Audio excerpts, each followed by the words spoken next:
गौतम बुद्ध और अंगुलीमाल की कथा। मगध देश के जंगलों में एक खूंखार डाकू का राज हुआ करता था। वह डाकू जितने भी लोगों की हत्या करता था उनकी एक एक उंगली काट कर माला की तरह गले में पहन लेता था। इसी वजह से डाकू को सभी अंगुलीमाल नाम से जानते थे। मगध देश के आसपास के सभी गांवों में अंगुलीमाल का आतंक था। एक दिन उसी जंगल के पास के ही एक गांव में महात्मा बुद्ध पहुँचे।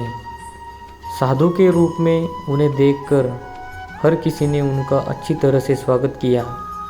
कुछ देर उस गांव में रुकते ही महात्मा बुद्ध को थोड़ा अजीब सा लगा। तभी उन्होंने लोगों से पूछा, आप सभी लोग इतने डरे और सहमे सहमे से क्यों लग रहे हो? सब ने एक एक करके अंगुलीमाल डाकू द्वारा की जा रही हत्याओं और उंगली काटने के बारे में बताया।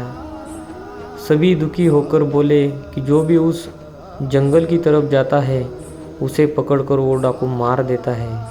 अब तक वो 99 लोगों को मार चुका है और उनकी उंगली को काटकर उन्हें गले में माला की तरह पहनकर घूमता है।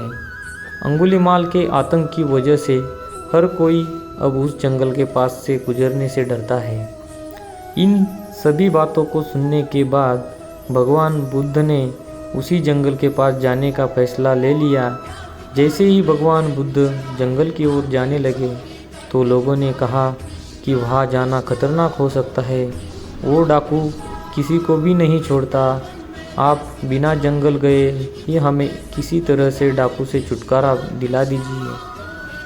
भगवान बुद्ध सारी बातें सुनने के बाद भी जंगल की ओर बढ़ते रहे। कुछ देर में बुद्ध भगवान जंगल पहुंच गए।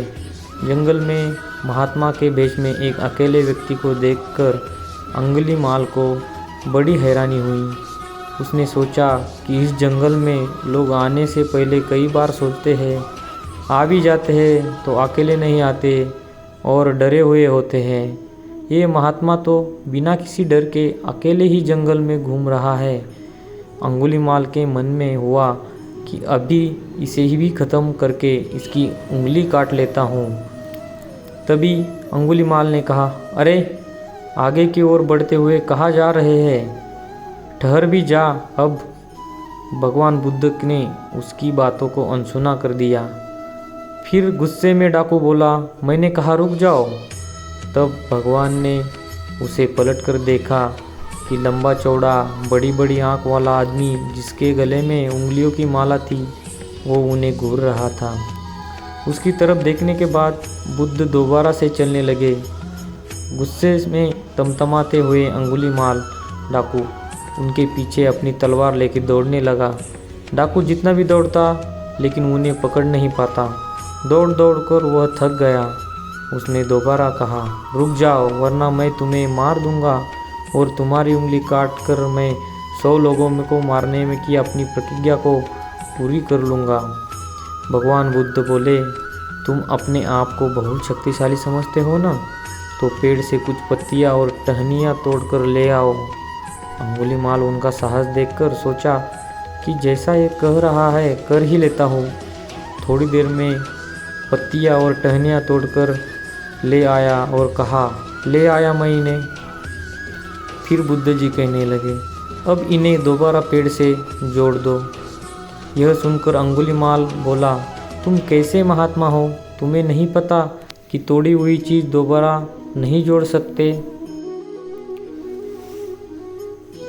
भगवान बुद्ध ने कहा, मैं यही तो तुम्हें समझाना चाहता हूँ कि जब तुम्हारे पास किसी चीज़ को जोड़ने की ताकत नहीं है तो तुम्हें किसी वस्तु को तोड़ने का अधिकार भी नहीं है। किसी को जीवन देने की क्षमता नहीं तो मारने का हक भी नहीं है। यह सुनकर अंगुलीमाल के हाथों से हथियार छूट गया। भगवान आगे बोले, तू मुझे रुक जा कह रहा था, मैं तो कब से स्थिर हूँ, वो तू है जो स्थिर नहीं है। अंगुलीमाल बोला, मैं तो एक जगह पर खड़ा हूँ तो कैसे अस्थिर हुआ और आप तब से चल रहे हैं? बुद्ध भगवान बोले, मैं लोगों को क्षमा करके स्थिर हूँ और तू हर किसी के पीछे उसकी हत्या करते हुए भागने की वजह से अस्थिर है। यह सब कुछ सुनकर अंगुलीमाल डाकू की आंखें खुल गई और उसने कहा, आज के बाद से मैं कोई अधर्म वाला कार्य नहीं करूँगा। रोते हुए अंगुलीमाल डाकू भगवान बुद्ध के चरणों पर गिर गया। उसी दिन अंगुलीमाल ने बुराई का रास्ता छोड़ा और वो बहुत बड़ा सन्यासी बन गया। इस कहानी की सीख, सही मार्गदर्शन मिलने पर व्यक्ति बुराई की राह को छोड़कर अच्छाई को चुन लेता है। नमो बुद्धाय।